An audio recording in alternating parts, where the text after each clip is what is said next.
సరే ఇప్పుడు చూసుకుంటే మన మాజీ ముఖ్యమంత్రి మన కేసీఆర్ గారి కుమార్తె అయిన కల్వకుంట్ల కవిత గారు గత 5 నెలలుగా జైలులో ఉండడం జరిగింది. దట్టు దేనివల్ల అంటే ఢిల్లీ లిక్కర్ స్కామ్ వల్ల.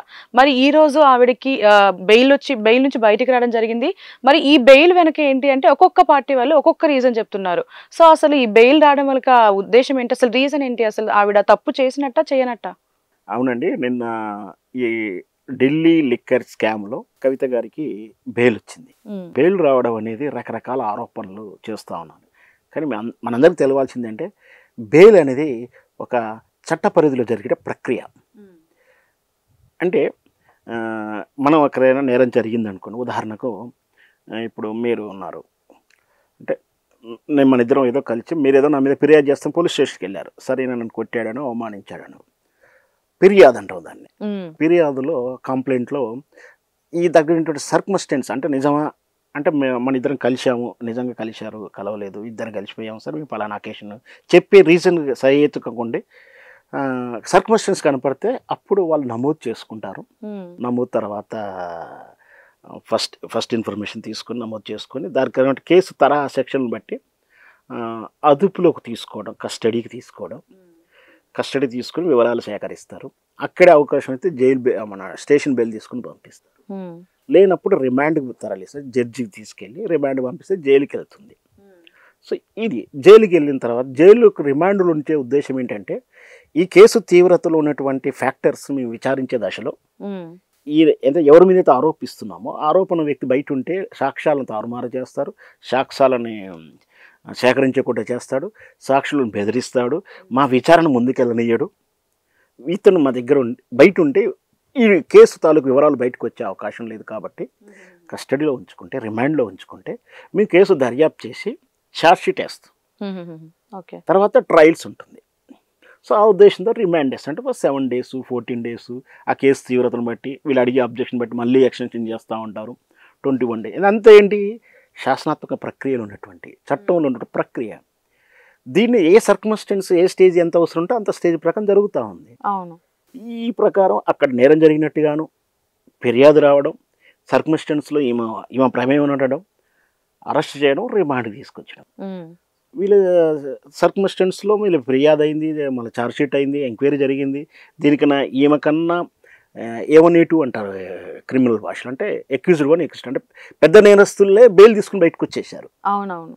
దీంట్లో ఒక చిన్న పార్ట్ పెద్ద నేరస్తుల పార్ట్ అయిపోయింది, విచారించారు, వాళ్ళది ఏదో జరిగింది, వాళ్ళకి బెయిల్ ఇచ్చేశారు. అంటే వీళ్ళ ఉద్దేశం ఏంటి?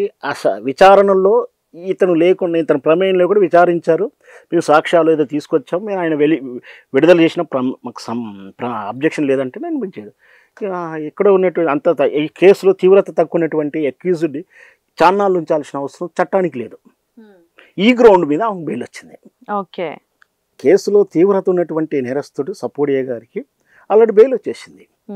జనరల్కి ఒక బెయిల్ రావడం, ఒక కేసులో ఒకరికి బెయిల్ వస్తే మిగతా సపోర్టింగ్ అందరూ కూడా ఈజీగా వచ్చేస్తుంది. ఆ బేస్ చూసుకొని వీళ్ళేస్తారు ఒక కేసు కానీ, లేదా ఆ తరహా కేసుల్లో కానీ, లేదా ఒక జడ్జిమెంట్లో ఒక విధానంలో ఒక జడ్జిమెంట్ ఉంటే ఆ జడ్జిమెంట్ చూపిస్తే, సో ఆల్రెడీ బెంచ్ మార్క్ అయిపోయింది ఈ జడ్జిమెంట్, ఆ జడ్జిమెంట్ ప్రకారం నాకు కూడా అప్లికేషన్ అవుతుంది, ఆ ప్రకారం నాకు న్యాయం చేయండి అంటారు. అంత ఈజీగా జడ్జిమెంట్ మన కేసులో ఈజీగా వస్తుంది. అంటే ఆల్రెడీ ఒక బెంచ్ మార్క్ ఉంది, అది చూపించుకుని దాన్ని కాపీ టు పేస్ట్గా మనం తీసుకుంటాం. బెయిల్ విషయంలో కూడా ఈ కండిషన్లో అప్లై కాబట్టి వచ్చింది. దీంట్లో వీళ్ళు చెప్తున్నట్టు, ఇప్పుడు మీరు అడిగిన ప్రశ్నలో ఉన్నటువంటి వీళ్ళు చెప్పినట్టు ఎక్కడ ప్రమేయం లేదు. బీఆర్ఎస్ బీజేపీలో మెర్జ్ అవ్వడం వల్లనే, మెర్జ్ అవుతుందని పామీయడం వల్లనే, లోపాయిగా ఒప్పందం వల్లనే బెయిల్ వచ్చిందని కాంగ్రెస్ వాదులు అంటున్నారు. అసలు వీళ్ళకి లోపాయిగారు ఒప్పందం ఉంటే ఆమె అరెస్ట్ కాకుండా చూస్తారు, కానీ అరెస్ట్ అయిన తర్వాత కాళ్ళ బేరానికైతే వెళ్ళరుగా. కేసీఆర్ మనస్తత్వం కానీ కేసీఆర్ సహజ తీరం చూసినాక పార్టీ వదిలేసుకుని, పార్టీ లేకుండా ఏ రాజకీయ నాయకుడు పార్టీని మెర్జ్ చేయాలని చూడరు. పదవి పోతేనే ప్రాణం పోయినట్టుగా సమానం చూస్తుంటారు. అంటే పార్టీని వదులుకుంటారు అనుకోరు. ఎందుకంటే బెయిల్ ఇవ్వకపోతే రేపైనా వస్తుంది. బెయిల్ ఈ రోజు కాదు ఇంకొన్ని రోజులు వస్తుంది. జైలుకి వెళ్ళకుంటే ముందు రాజీ పడతారు ఎవరన్నా. అరెస్ట్ ఇప్పుడు జనరల్గా సాధారణ ప్రౌలు మనం బయట కూడా చూస్తే పోలీస్ కేసు ఉంటే ఏదైనా కాకుండా ప్రయత్నం చేస్తూ ఉంటాం, ఇన్ఫ్లుయెన్స్ చేస్తాం, వాటితో చెప్పించుకుంటాం, ఫోన్లు చేయించుకుంటాం, అవసరం బ్రైబ్కు చేస్తుంటారు. అరెస్ట్ అయిన తర్వాత చేసేది ఏం లేదు.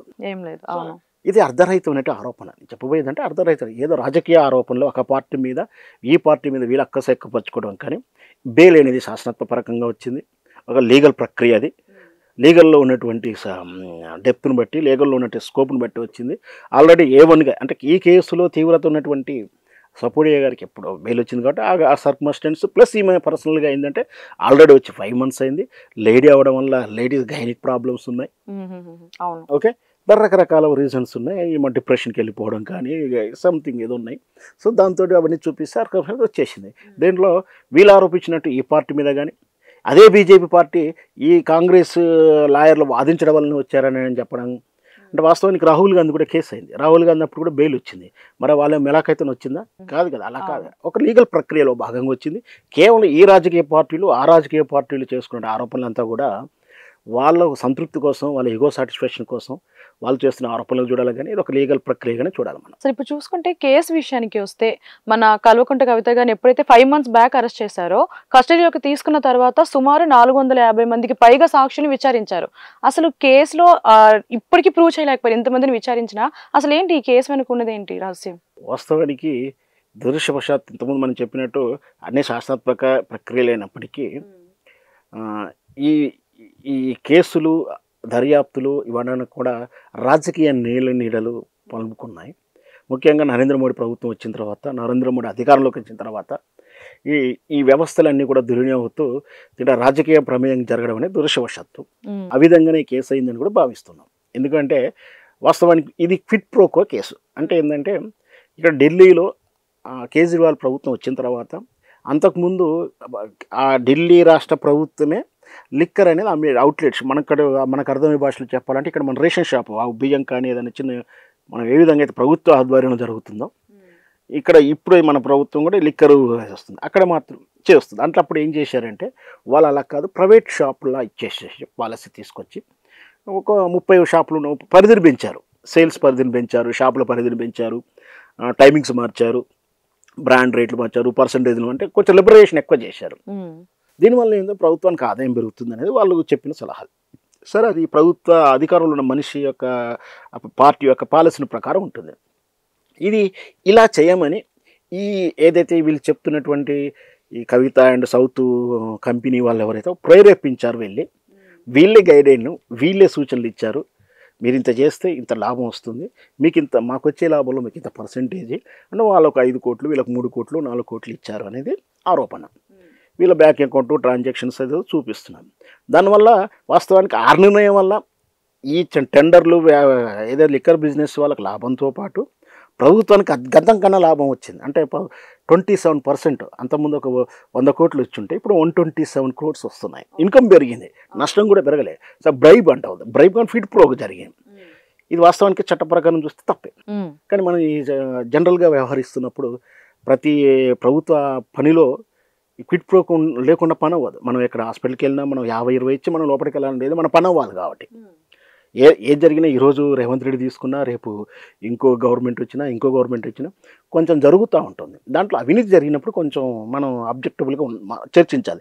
కానీ ఇది రాజకీయంగా దొరికిన అస్త్రంగా భావించి భారతీయ జనతా పార్టీ నరేంద్ర మోడీ కేజ్రీవాల్ని వేధించడానికి వాడుకోవాలనుకున్నాడు. తీరా డెప్త్కి వెళ్ళినాక తెలిసిన విషయం అంటే దీంట్లో తనకు ఆపోజిట్గా ఉన్నట్టు తను తరచూ విభేదిస్తున్న కేసీఆర్ కూతురు కూడా ఉండడంతో వాళ్ళకు 1 shot 2 birdsగా కలిసి వచ్చిన అంశం. వీళ్ళని కంట్రోల్ చేయడం కోసం దీన్ని ఆసరగా వాడుతున్నారు. వాస్తవమే, ఒకవేళ క్విడ్ ప్రోగా చేస్తే చట్ట ప్రకారం వీళ్ళు నేరస్తులే కాబట్టి నేరం చేస్తే ఖచ్చితంగా విచారించాలి, శిక్షించాలి, నా డిమాండ్ కూడా. కానీ ఇదే నరేంద్ర మోడీ గారు చేస్తున్న ప్రతి నిర్ణయం వెనక క్విడ్ ప్రోకో ఉంది. గంగవరం పోర్టు కానీ, కృష్ణపట్నం రేవు కానీ ఇవన్నీ ఆదాని అంబానీకి వెళ్ళడానికి చట్టాలను సవరించి ఆదాని అంబానీకి వెళ్ళేలా చేసి కృష్ణపట్నం పోర్టుకు కానీ ఆ కంపెనీలకు కానీ వేలాదిలు అంటే 30,000 కోట్ల రూపాయల విలువైనది కేవలం 16-18 వేల కోట్లతోటే వాళ్ళ ఆదానికి పరిచయం చేస్తుంటే సుమారు 15,000 కోట్ల నష్టమైంది. మరి దాని మీద విచారణ జరగాలిగా, అది కూడా క్విడ్ ప్రోకే కదా. ఇట్లా చెప్పుకుంటే ప్రతిదీ క్విడ్ ప్రోకే. నరేంద్ర మోడీ గారు చేసేటువంటి ఆయన వేసుకున్న షూట్ వెనక ఎవరున్నారో తెలవాలి. ఎవరో స్వచ్ఛంద సంస్థ నరేంద్ర మోడీకి షూట్లు గుట్టిస్తుంది. మరి అక్కడ ఎందుకు క్విడ్ ప్రోకా జరుగుతుంది? అది క్విడ్ ప్రోకా కాదా? అవునా కదా తెలవాలంటే ఆ ఇన్ఫర్మేషన్ రావాలంటే INP ఇన్ఫర్మేషన్ యాక్ట్ వేస్తే నువ్వు దేశ భద్రతకు సంబంధించిన ఆ ఇన్ఫర్మేషన్ ఏమంటారు. సో ఇట్లా క్విడ్ ప్రో పేరు మీద జరుగుతున్నది అంతా కూడా. ఒకవేళ కవిత కానీ ఇంకెవరైనా సరే ఇది నేరం కాబట్టి విచారించాలి, శిక్షించాలి. ఇవే సెక్షన్లు రేపొద్దున నరేంద్ర మోడీకి అప్లై అవుతుంది, ఆయన ప్రభుత్వం ఆయన పదవి కోల్పోతే. ఓకే. వీళ్ళకి ఒక్క కేసే కావచ్చు, నరేంద్ర మోడీకి రోజుకు ఇప్పుడున్న 10 ఏళ్ల కాలంలో ప్రతి నిర్ణయం వెనుక క్విడ్ ప్రోకే ఉంది. ఖచ్చితంగా ఆయనకు కూడా ఈ సెక్షన్లో అప్లికేబుల్ అవుతుంది. ఈ సెక్షన్లో ఏంటంటే ఇక్కడ ఈయన తెచ్చిన నరేంద్ర మోడీ తెచ్చిన చట్టం ఏంటంటే, దరిద్రమైన చట్టం ఏంటంటే, నీ మీద నేర ఆరోపణ చేస్తే నువ్వే నిరూపించుకోవాలి నేరం చేయలేదని. గతంలో ఉన్న చట్టాలు ఏంటంటే, నేరం ఆరోపిస్తున్నప్పుడు సాక్ష్యాలు నేను చూపించి నువ్వు ఇలా ఇలా నేరం చేశావు, నీ నేరం అనేది ఈ సెక్షన్ కింద అప్లికేబుల్, నీకు శిక్షించబడుతుంది అని ఆరోపిస్తే అప్పుడు నువ్వు నేరం చేయలేదని అప్పుడు ప్లీడింగ్ చేసుకోవాలి. కానీ ఇక్కడ కాదు, వీళ్ళు ఆరోపిస్తారు అంతే, ఓకే, వీళ్ళు నిరూపించుకోవాలి. సో అందువలన వీటికి బెయిల్ రాకుండా విధానంలో లోపం ఉంది. ఇది ఎందుకంటే ప్రతిపక్ష పార్టీలు కంట్రోల్ చేసుకోవడం కోసం ఈ విధానాన్ని తీసుకొచ్చి ఆ కేసుల్లో ఈడీల రూపంలో, ఎన్ఫోర్స్మెంట్ రూపంలోనూ, ఇన్కమ్ ట్యాక్స్ రూపంలో కేసులు పెట్టి వీళ్ళని కంట్రోల్ చేయాలని ప్రయత్నం చేస్తుంది. అయితే ఈ బెయిల్ రావడానికి అసలు కారణం ఏంటంటే, నాకున్న అవగాహన ప్రకారం ఇది బీజేపీ మూల సిద్ధాంతంలో వచ్చిన మార్పు వల్ల, నరేంద్ర మోడీలో వచ్చిన మార్పు వల్లనే వచ్చింది. ఎందుకంటే ప్రతిపక్షాలను వేధించడం వల్ల ప్రజల్లో ప్రజాస్వామ్య విలువలు పోయాయని భావించి మన గత ఎన్నికల్లో ఓడిపోయే దశకెళ్ళినటువంటి కారణాలు ఏంటంటే, ఇట్లా సంస్థలను వ్యవస్థను భ్రష్టు పట్టిస్తున్నాము. భారతీయ జనతా పార్టీ కానీ, ఆర్ఎస్ఎస్ కానీ, విహెచ్పి కానీ మూల సిద్ధాంతాలు అంటే ధర్మం గురించి మాట్లాడే, నీతి గురించి వైపు ఉండాలి. అట్లాంటి ధర్మం నీతి వదిలేసి మనం ఇట్లాంటి వేధింపులు అనేది చేయడం అనేది వల్ల తప్పవుతుందని ఒక అంతర్మదనం స్టార్ట్ అయింది. దానివల్లనే ప్రతిపక్షాలను విమర్శించొద్దని మనం విహెచ్పి భగవత్ గారు కూడా మనం బహిరంగ మోడీని విమర్శించిన తీరు మనం చూసాం. అంటే ఆ అంతర్మదనం కారణంగా ఈ కేసులని వాళ్ళు లయలాత్మకంగా జరగడానికి సరెండర్ అయినట్టుగా భావించవచ్చు. సరే, ఇప్పుడు చూసుకుంటే చాలా కేసులు విచారణ దగ్గర ఆగిపోయే సిచ్యువేషన్స్ ఉన్నాయి. మరి ఈ రోజు కవిత గారు బయటికి రావడం వల్ల ఈ ఢిల్లీ లిక్కర్ స్కీమ్ అనేది ఇక్కడే ఆగిపోతుంది అంటారా? ఫర్దర్గా స్టెప్ తీసుకునే ఛాన్సెస్ ఉన్నాయంటారా? అదే చెప్పబోతున్నా. దురదృష్టవశాత్తు దీంట్లో రాజకీయం కలిసిపోతుంది. విచారణ అధికారులు, విచారణ సంస్థలు శాసనాత్మకంగానూ వాళ్ళ తన పని తాను చేసుకోకుండా రాజకీయ నాయకుల చక్రంలో, రిమోట్ కంట్రోల్లో ఉండడం వల్లనే జరుగుతుంది. నిజంగా కూడా అలా కాదు, ఈ చట్టం తన పని తాను చేసుకోబోతుంది, అరెస్ట్ అవుతారు అని అంటే, ఈ రోజుకు నరేంద్ర మోడీ వచ్చిన తర్వాత సుజనా చౌదరి గారి మీద కానీ, సీఎం రమేష్ గారి మీద కానీ, ఇలా మీద కానీ చాలా అల్టానమల్ ఎంతోమంది ఐడి రైట్స్ అయినా వాళ్ళ పార్టీ కండవ మార్చుకున్న తర్వాత విచారణ జరగట్లేదు, కేసుల దర్యాప్తు ముందుకు జరగట్లేదు. అప్పుడు అనుమానం వస్తుంది, సంస్థలను అనుమానించాల్సి వస్తుంది, వ్యవస్థలను అనుమానించాల్సి వస్తుంది. కానీ చట్టాన్ని చట్ట పరిధిలో ఉన్నప్పుడు మనం ఏమి కామెంట్ చేయలేము. కానీ అనుమానాలు ప్రజల్లో రావడం అయితే కామన్ అవుతుంది. ఇట్లాంటిది కూడా ఈ రేపొద్దున వీళ్ళు ఆరోపిస్తున్నట్టు బీజేపీతో కనుక బీఆర్ఎస్ పార్టీ మెలాఖత్ అయినా, లేదా నేను చెప్తున్నటువంటి బీజేపీ పార్టీ ఆలోచన సరిలో మార్పు వచ్చడం వల్ల ఈ కేసులు నేరుగా అరుస్తారా? ఈ కేసులు ఏంటంటే నేను నాకు హైకోర్టు కూడా చెప్పింది, దీంట్లో ఎక్కడా కూడా ఎవిడెన్స్ కనిపిస్తలేదు, రికవరీ చేస్తానికి కూడా ఏం లేదు, దీంట్లో జరిగిన అనుమానాలే ఉన్నాయి కానీ ఆరోపణలే ఉన్నాయి కానీ నాకు తరగమంటే కనిపిస్తలేదు అని చివరి ఈ రోజు చెప్తున్నా. అదే 16 నెలలు జైలు దీని జీవితం గడిపిన ఆయన 16 నెలలు వస్తుందా? రాదు కదా మళ్ళీ వెనక్కి. అయినా కూడా ఈ రోజు కూడా న్యాయం కొంచెం జరిగింది, చట్టం దాని పని చేసుకుందని భావించాలి మనం. చూడాలి మరి ఈ ఢిల్లీ లిక్కర్ స్కామ్ విషయంలో ఇంకా ముందు ఎలాంటి విచారణ జరుగుతుంది, లేదంటే ఇక్కడ ఆగిపోతుందా రాజకీయాల పరంగా అనేది చూడాల్సింది. Thank you so much sir.